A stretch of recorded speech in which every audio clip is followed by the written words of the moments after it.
रहीम शुरू अल्लाह पाक के बबर के नाम से दिलों के हाल पूछ जानता है। Welcome to train tribe sixty बनाए। सबसे पहले चैनल को सब्सक्राइब कर लें, वीडियो को लाइक कर लें, नोटिफिकेशन ऑन कर लें ताकि आने वाली तमाम वीडियोस आपको सबसे पहले मिल सके। वीडियो का आगाज करते हैं जी इस चार्ट के साथ। जी ये चार्ट आपके पास शो करता है कि प्राइस जो कॉइन है वो उसके प्राइस के मुताबिक क्या है, न्यूट्रल है, स्ट्रांग है, ओवरबॉट है या वीक है या ओवरसोल्ड है। ठीक है, राइट नाउ हमारे पास जो एवरेज RSI है उससे नीचे हैं सारे के सारे कॉइन्स। ये एक वीक रीजन होता है, इस वीक रीजन से नीचे जाएगी प्राइस तो ओवरसोल्ड में आ जाएगी। ठीक है, राइट नाउ इथेरियम और सोलाना ओवरसोल्ड हो चुके हैं, BTC करीब है ओवरसोल्ड होने के, बाकी जितने मेजॉरिटी ऑफ द कॉइन्स हैं ये वीक हैं या ओवरसोल्ड हो चुके हैं। ठीक है, हम टॉप 50 कॉइन्स को देख रहे हैं। टॉप 50 कॉइन्स का ये चार्ट है। इसी के साथ अगर हम फंडिंग रेट्स को देखते हैं तो फंडिंग रेट जो है वो काफ़ी ज़्यादा नेगेटिव नज़र आ रहे हैं मार्केट में, यानी कि शॉर्ट्स बहुत ज़्यादा लग रही हैं।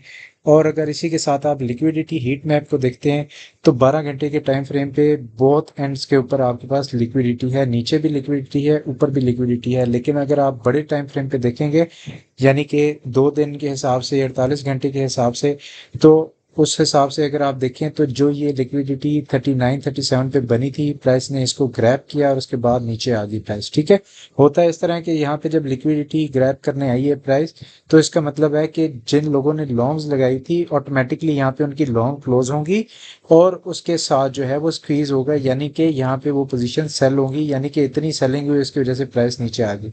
जब भी लिक्विडिटी नीचे के लेवल पे होगी तो प्राइस उसको लेके नीचे जाती है ज़्यादातर, और जब ऊपर होती है तो प्राइस उस लिक्विडिटी से ऊपर निकल जाती है। ये इस वजह से होता है कि यहाँ पे जो लॉन्ग की लिक्विडेशन है उसका मतलब है कि जब वो क्लोज होगी पोजीशन तो उसको सेल करना पड़ेगा। ठीक है, तो यहाँ पे उन्होंने सेल किया है जिसकी वजह से प्राइस मजीद नीचे चली गई है। इसी तरह जब ऊपर जाएगी प्राइस लिक्विडिटी ग्रैब करेगी तो ये जो पोजीशन अगर क्लोज होती हैं तो इसका मतलब है कि यहाँ पे बाय का ऑर्डर होगा। ठीक है जी, इस चीज को आपको समझने की जरूरत है। अगर हम 3 डे टाइम फ्रेम पे देखते हैं तो बहुत सारी लिक्विडिटी है, 42-36 पे बनी हुई है इथेरियम के लिए। अगर आप इसी तरह BTC को देख लेते हैं तो BTC की भी लिक्विडिटी जो है वो बनी हुई है। अगर हम पॉइंट नोट करें तो 1,14,000 के करीब बहुत सारी लिक्विडिटी है, लेकिन नीचे भी थोड़ी सी लिक्विडिटी बन रही है।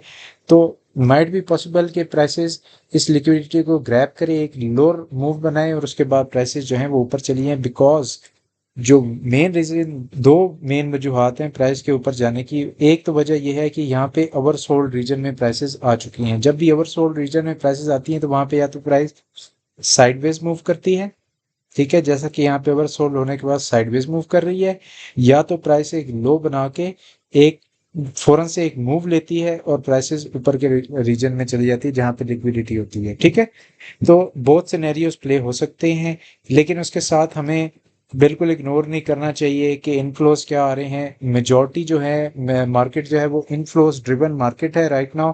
मार्केट में इनफ्लोज अगर नेगेटिव होंगे तो ऑब्वियसली बात है प्राइस जो है वो ड्रैग की जाएगी, ऑटोमेटिकली ड्रैग होगी नीचे की तरफ। ठीक है, तो अगर हम ETF के जो फ्लोज हैं अगर वो देखते हैं तो 25 सितंबर को नेगेटिव इनफ्लोज अभी तक नजर आ रहे हैं। ब्लैक रॉक का भी इनफ्लो नहीं आया, कल के दिन भी नेगेटिव थे और उससे पिछले दिन 23 सितंबर को भी नेगेटिव थे। कॉन्टिन्यूसली नेगेटिव इनफ्लोज की वजह से मार्केट जो है वो नीचे की तरफ ड्रैग कर रही है। अदरवाइज और कोई बड़ी वजह नहीं है। रेट कट भी हो चुका है और मार्केट को जो है बस स्टेबल रहना चाहिए था, लेकिन यहाँ पे प्रॉफिट टेकिंग भी हो रही है। मंथ का एंड है, मंथ के एंड होने में एक 3-4 दिन रह गए हैं और एक बड़ी मूव एक्सपेक्टेड है। और मेरे ख्याल से कि मार्केट अगर मूव करती है नीचे थोड़ी सी और भी तो मार्केट को पुल बैक लेना चाहिए इस पॉइंट के ऊपर से, नहीं तो मार्केट जो है 36-37 का रीजन जो है ये it should be the least reason for Ethereum. और BTC की अगर हम बात करें और BTC को अगर हम देखें तो BTC ने एक लो बनाया है इसके नीचे, इस प्राइस पॉइंट के नीचे अगर हम इसको देखें तो इससे नीचे लो बनाया है जो कि ये लो है। इसके बाद ये एक विक का रीजन है जहां पे प्राइस दोबारा से आ सकती है, यानी कि यहां से प्राइस को यहां से बाउंस कर जाना चाहिए। ठीक है, बाउंस करके एक 12-1-14 के जो रीजन है उसको दोबारा से रीटेस्ट करना चाहिए।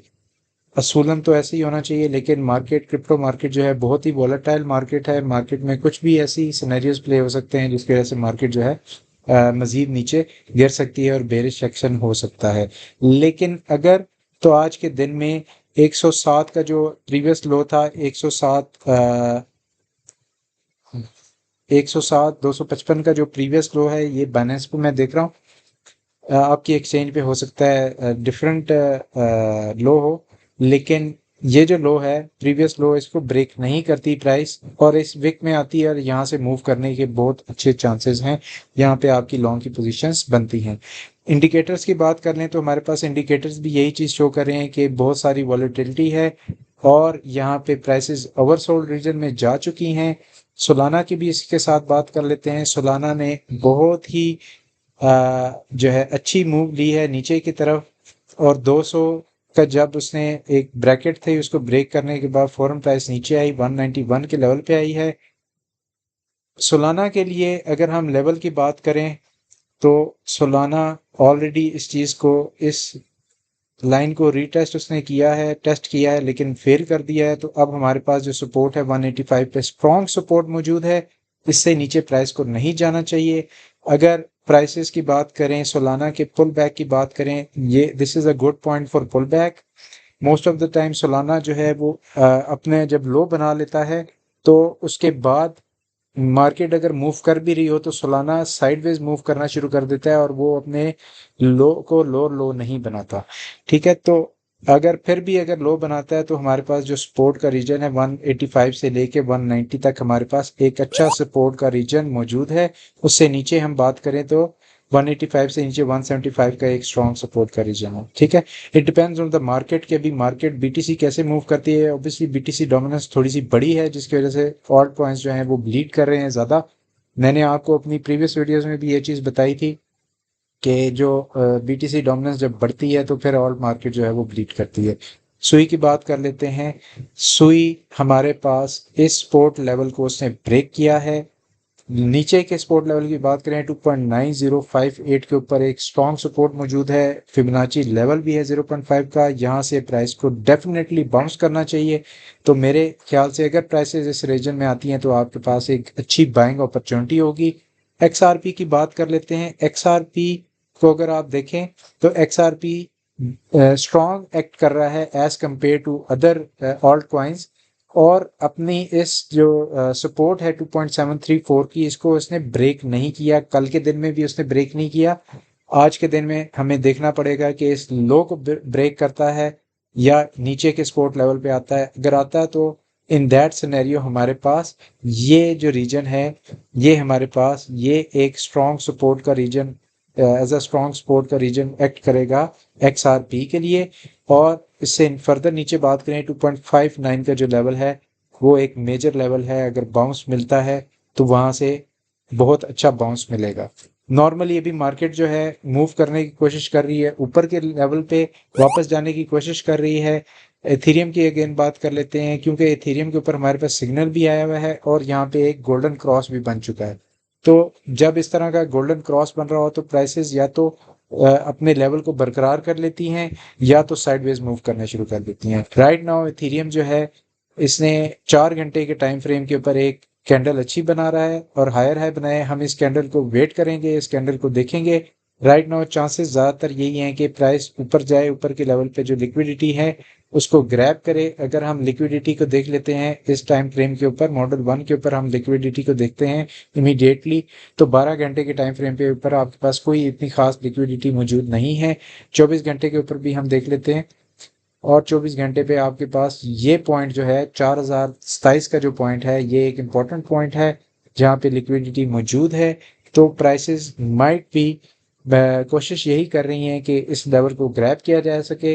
अगर तो प्राइसेस इस लेवल को ग्रैब करती हैं और प्राइस यहाँ पे होल्ड होने में कामयाब हो जाती है तो हमारे पास एक अच्छी मूव इसी पॉइंट के ऊपर से आ जाएगी और यहीं से आपको एक अच्छी मूव देखने को मिल जाएगी। लेकिन राइट नाउ जो बहुत इंपॉर्टेंट चीज़ है वो ये है कि 4 घंटे की कैंडल जो है इस रेजिस्टेंस लेवल से ऊपर क्लोज करना बहुत ज़रूरी है। 3941 का जो रेजिस्टेंस लेवल है, अगर मैं छोटे टाइम फ्रेम पे इसको ओपन करूं तो आपको ये चीज़ बड़ी क्लियर नज़र आएगी यहाँ पे अगर आप देखें तो ये इसका एक रेजिस्टेंस लेवल बन चुका है, जो इसकी पहले सपोर्ट थी, इसने उसे ब्रेक किया है। अब पहले एक दफ़ा उसे टेस्ट किया, सेकंड टाइम उसे टेस्ट किया, अभी थर्ड टाइम उसे टेस्ट कर रहा है। अगर तो इसको ब्रेक कर देता है तो इन दैट केस हम 4000 के लेवल को इजीली पहुंच जाएंगे और हम ऊपर के लेवल की लिक्विडिटी को ग्रैब कर लेंगे। ये भी सिनेरियो प्ले हो सकता है कि प्राइस ऊपर के लेवल की लिक्विडिटी को ग्रैब करे और फिर इमीडिएटली वापस नीचे आ जाए और नीचे जितनी भी लिक्विडिटीज हैं उसको ग्रैब करे और आज के दिन में एक और लो बनाए। और अगर लो पहले बनाती है तो there is a good scenario के प्राइसेस जो हैं ऊपर की लिक्विडिटी को लेने जाएगी और एक 4 घंटे की मजीद कैंडल जो है वो लो बनाने के बाद, इस लो को ब्रेक करने के बाद एक बुलिश मूव आपको देखने को मिल सकती है। टाइम जो है अभी हो रहा है 6:37 AM, सुबह के 6:37 हुए हैं। अभी कैंडल नई कैंडल बने हुए इतना ज़्यादा टाइम नहीं हुआ, अभी 22 घंटे रहते हैं हमारे पास आज के दिन को कंप्लीट होने के लिए। और अगर हम दूसरे उस पे ग्राफ के ऊपर हम इसको देख लें, यहाँ पे हम डेली टाइम फ्रेम को ओपन करेंगे और यहाँ से हम बीटीसी को भी देख लेते हैं और बाकी कॉइन्स को भी देख लेते हैं। तो बीटीसी जो है अपनी स्पाइडर लाइन के बिल्कुल करीब है और यहाँ से बाउंस कर रहा है। सोलाना की अगर बात करें तो सोलाना एग्जैक्टली उसी स्पाइडर लाइन के ऊपर से दोबारा से बाउंस कर रहा है, लेकिन एक जो सिनेरियो है देखने का ये है कि जो डेली कैंडल है वो इस लाइन से नीचे क्लोज हुई है, जो कि अच्छी बात नहीं है। इथीरियम को देख लेते हैं तो इथीरियम हमारे पास अगेन हमारे पास एक स्पाइडर लाइन को ब्रेक कर चुकी है। नेक्स्ट अगर लेवल की बात करें तो 3630 से लेके 3700 तक ये हमारे पास रीजन है जहाँ पे प्राइसेस मूव कर सकती हैं। ठीक है जी, तो this is all for today. I hope आपको ये चीज़ पसंद आई होगी। आपको इस तरह की वीडियोस इन्फॉर्मेशन वीडियोस देखने के लिए चैनल को सब्सक्राइब कर लें, वीडियो को लाइक कर लें, नोटिफिकेशन ऑन कर लें ताकि आने वाली तमाम वीडियोस आपको सबसे पहले मिल सकें। शुक्रिया।